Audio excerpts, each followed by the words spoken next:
Real English for your daily life. Master English together. Quick question. How many times have you kept polishing one slide, one email, or one report, hoping it would finally feel perfect? And then somehow, the more you polish it, the more tired you feel. Like your brain's been carrying a full toolbox upstairs.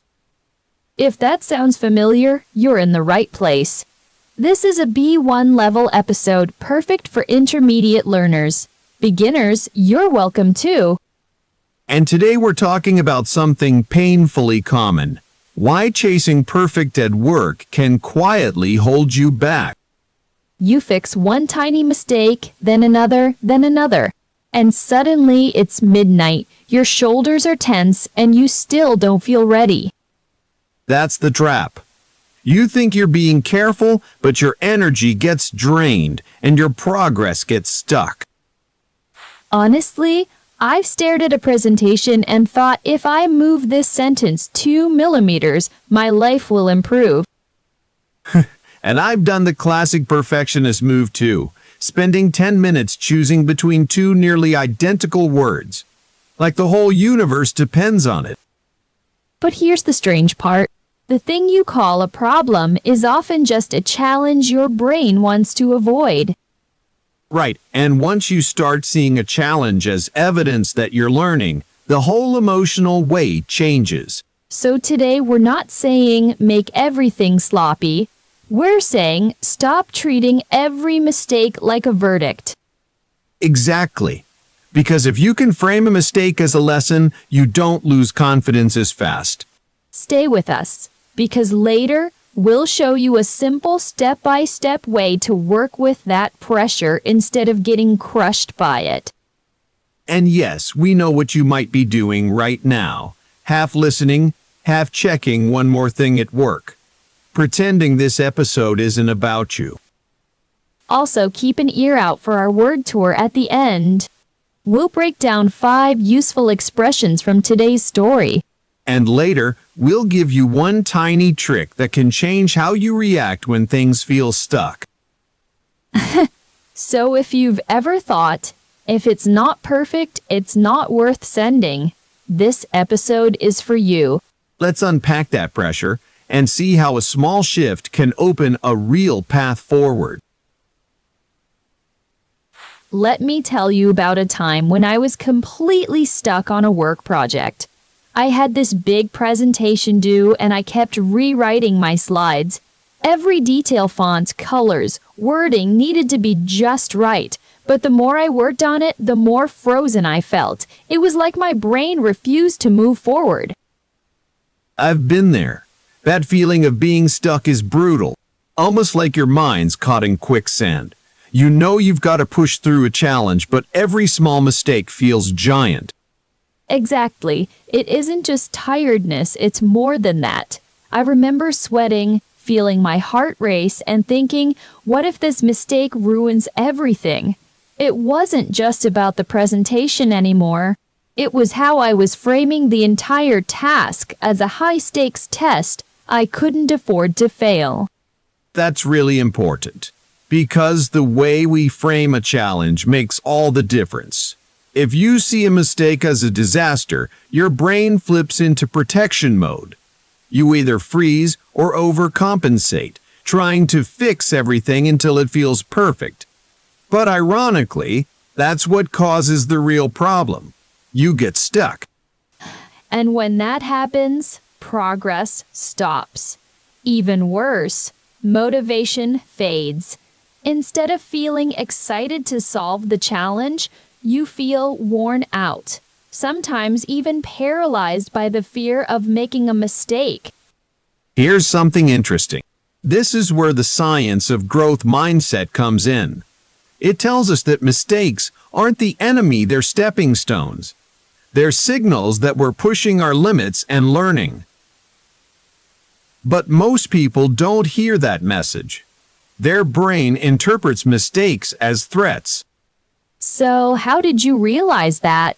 What helped you start seeing mistakes differently? I read about error reframing. It's a really practical concept instead of seeing mistake as failure. You learn to reframe it as a lesson. I started writing down, after each challenge, 3 things I learned, even if it felt like a small or embarrassing mistake. That's powerful. I imagine it's not easy at first, though. Not at all. The first few times I caught myself thinking, is this just excuse making? But gradually, I noticed that writing these reflections helped reduce my anxiety. It stopped the endless cycle of trying to erase every imperfection. That makes sense. And it matches what I felt when I finally accepted that I couldn't make my presentation perfectly flawless. I shifted my goal from perfect to progress, even if it meant sending something that wasn't 100% polished. Spot on. When you focus on step-by-step progress, you release yourself from that impossible pressure. Each small step counts. You begin to see the challenge not as a threat, but as a way to grow. Let's try a little role play. Imagine you're explaining that you need to delay a project, but you've been obsessing over perfection. How would you say it naturally, without sounding stuck or defensive? Okay, here goes. I'm sorry, but the project isn't perfect yet, so I need more time. Hold on, that sounds hesitant and overly apologetic. It makes you look uncertain and stuck. Yeah, I can hear it. What's wrong with that? When you frame your message like that, it puts all the focus on perfection. It sounds like you think you have to be flawless or else you fail. Instead, try saying, I'm working through some challenges, and to ensure quality, I need a bit more time. Or you could say, I've identified some areas to improve, so asking for extra time helps me deliver better results. I'm working through some challenges and need some extra time to deliver better results. That already feels stronger and less stuck. Exactly. And see how you're using challenge there. It's neutral, acknowledging difficulty without shame. That's a perfect example of reframing. Instead of hiding mistakes, you acknowledge the challenge openly while framing it as progress, not failure. And that changes how others respond too. When you talk like that, your team knows you're proactive and growth-focused, not paralyzed by fear. Speaking of fear, here's something else that happens. Many people get so scared of mistakes that they don't even start difficult tasks. They procrastinate, freeze, or try to distract themselves. It's a classic sign of being stuck. Right. Like I once spent hours arranging my desk to avoid opening a document I needed to write. That avoidance looks like laziness, but it's actually fear disguised. Fear of failure or making mistakes can be overwhelming. Our brain tries to protect us by telling us to pause or avoid the risk altogether. That protective response feels good short-term, but long-term it creates a stall. And the more you stall, the harder the challenge feels. It builds a cycle where you're stuck trying to be perfect, but perfection stays out of reach, keeping you exhausted. So what breaks this vicious cycle? It's shifting your focus from completing perfectly to making progress step by step. Instead of aiming for a flawless finish immediately, focus on manageable daily improvements. I read about a technique where, at the end of each day, you write one thing I improved today, even if it feels small. That practice rewires your brain to spot growth, not flaws. Yes, that small habit plants seeds of confidence, even in busy or stressful times. But to be honest, for many of us, just recognizing this challenge emotionally is the hardest part. Feeling stuck isn't just mental, it's often wrapped in guilt and frustration that we're not doing enough. Absolutely. The truth is, this struggle is normal, and it's tied to how our brains are wired to avoid error. But by understanding that, we gain power to change our relationship with the challenge. That's such a good point. Understanding that being stuck isn't a flaw. But a brain's reaction gives us some relief. It's the first step to making peace with imperfection. And speaking of learning, psychologists call this the growth mindset, which means you believe your abilities can improve through effort. That belief creates resilience. You don't get crushed by mistakes because you know they're part of growth. So, it's almost like having a superpower, right? If you really believe you can learn from mistakes, you're less likely to get stuck. Exactly. It's like giving your brain permission to explore and experiment without the fear police knocking on the door. I love that image. But Noah, what about when we've got huge projects with tight deadlines? Sometimes it feels impossible to take it step by step. It's true those pressures are real, but even then, breaking it down into smaller parts can help. Instead of trying to finish an entire deliverable in one go, focus on what you can improve today, then build from there. And it helps if you face the task with curiosity like a detective looking for clues in your mistakes instead of a judge passing sentence. That idea of looking like a detective instead of a judge really changes your mindset. It opens space for learning instead of anxiety. And here's another thing I found out. Sometimes we don't even see when we're stuck because we're so busy feeling guilty or trying to be perfect. Yes, the feelings can be overwhelming. You might even dismiss the exhaustion as just normal or blame yourself unfairly. Recognizing those feelings and telling yourself it's okay to struggle can be a powerful step. You're giving yourself permission to grow without self-judgment. That's exactly it. It starts with kindness towards yourself when challenges and mistakes happen. And by the way, there's a phrase for this whole way of thinking and working. It's called frame V, how you put your experience into words and thoughts to change how it feels. We'll break that term down fully later in our word tour. Stick around. So Noah, we've talked a lot about reframing mistakes and focusing on growth step by step. It sounds simple, but many people still find it hard to break free from perfectionism. Why do you think that is? That's a great question. I think one reason is that some people genuinely believe chasing perfection is necessary for success. They argue that if you lower your standards or accept mistakes too easily, your work quality will suffer. But isn't that missing the whole picture? If chasing perfection causes you to get stuck, how can that help you move forward or improve at all? I see your point, but let me play devil's advocate here. Sometimes the pressure to do things perfectly pushes people to work harder and reach higher.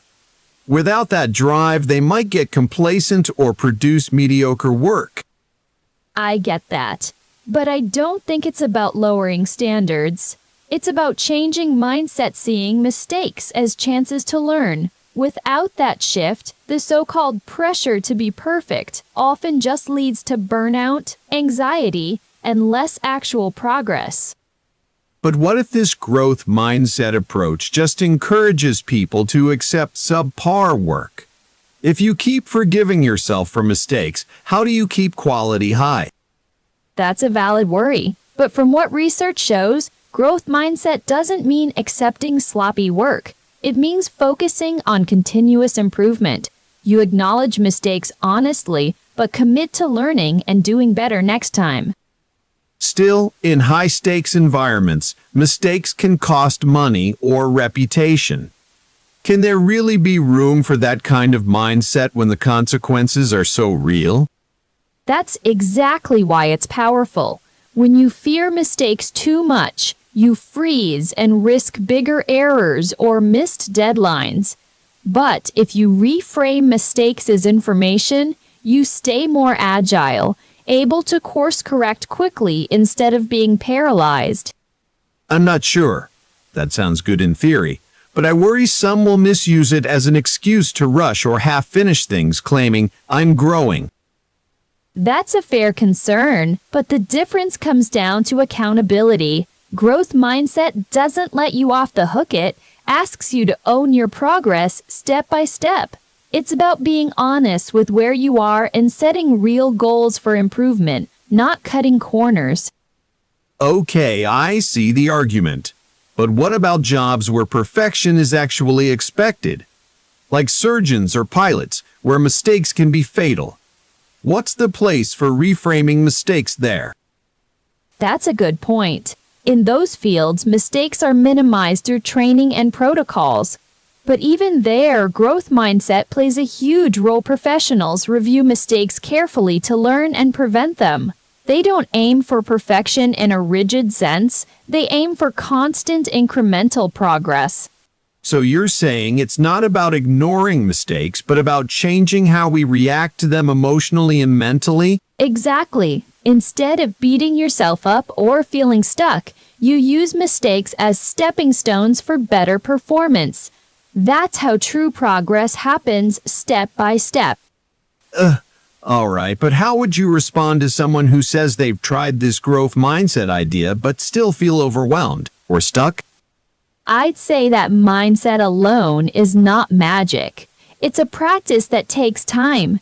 You have to combine it with real strategies like setting small daily goals or journaling to track progress, and, importantly, being gentle with yourself when things don't go perfectly. So it's a mindset plus habits combo. Not a quick fix, but a journey. Yes, it's about progress over perfection, not perfection over progress. And that's a huge mindset shift for a lot of people. Honestly, I'm starting to see how being stuck often comes from that fear of being less than perfect. The key is learning to live with the discomfort and keep moving forward anyway. That's exactly it. Growth doesn't happen when it's comfortable or perfect. It happens in the messiness of mistakes and trying again. So the real challenge is not the work itself, but overcoming our mental blocks about failure. Barking at yourself won't help, but reframing might. That's the heart of it. It's tough to change old habits and fears, but understanding the why gives you power to change how you respond. Well, Sarah, I have to admit, I'm still a little skeptical. But I'm willing to try this frame it differently approach and see if it frees me up. That's all we can ask. Trying step by step can open new doors, even if it feels uncomfortable at first.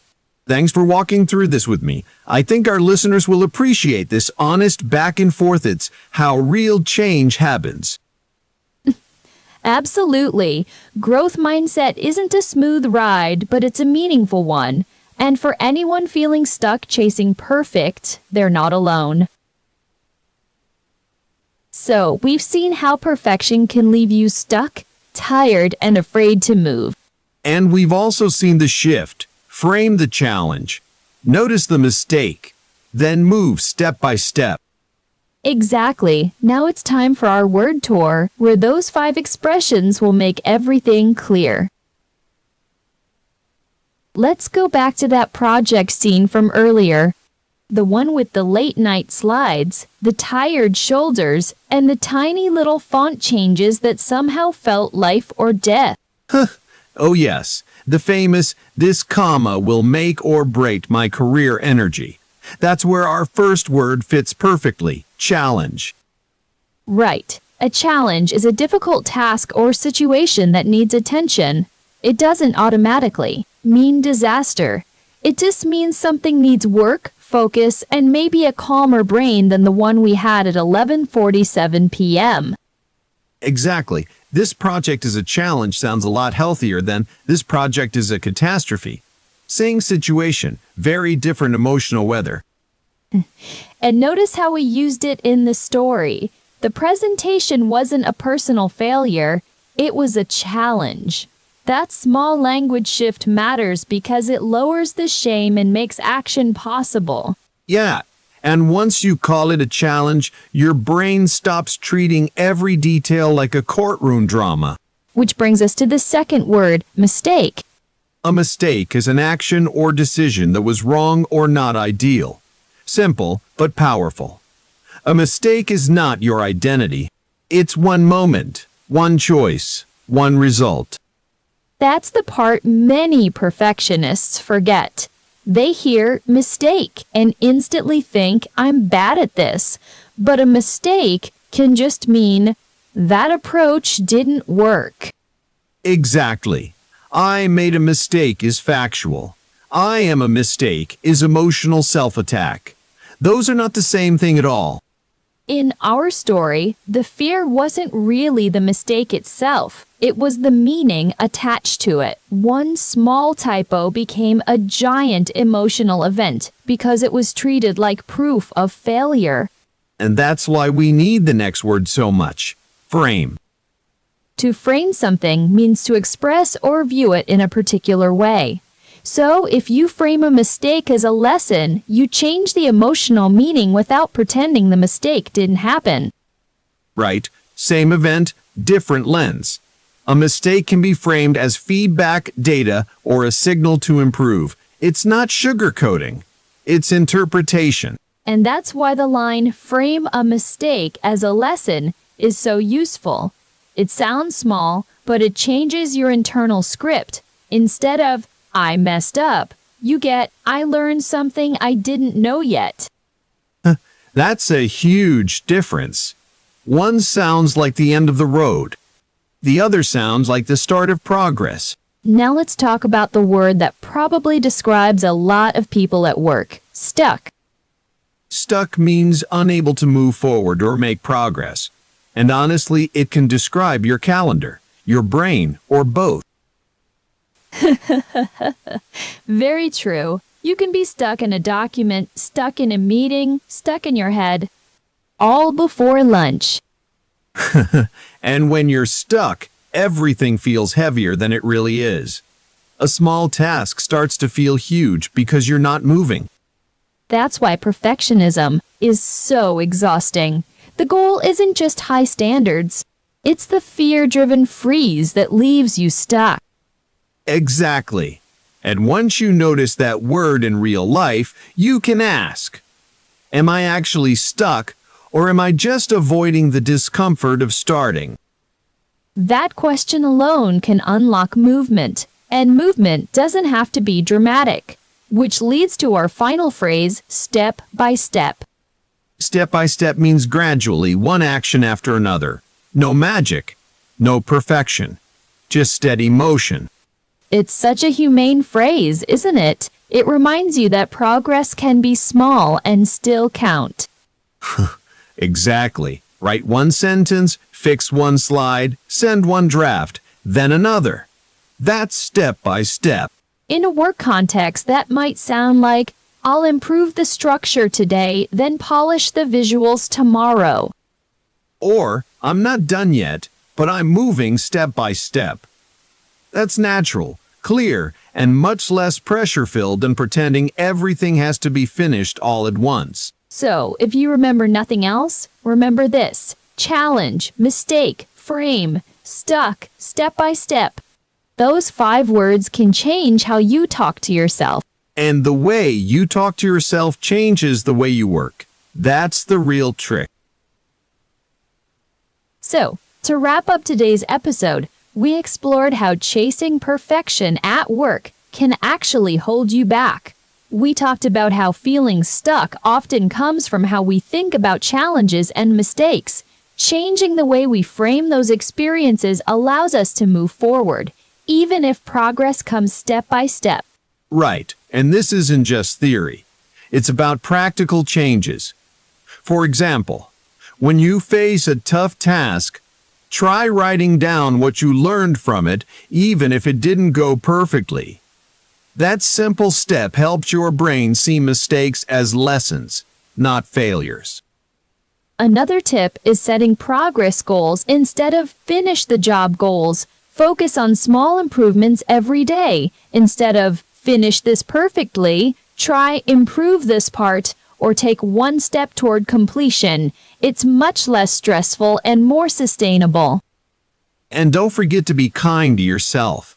We all carry fears about making mistakes. But those fears are old brain reactions trying to protect us. Recognizing that can help you stop beating yourself up when things don't go perfectly. Honestly, I used to spend hours stuck perfecting stuff, missing deadlines and burning out.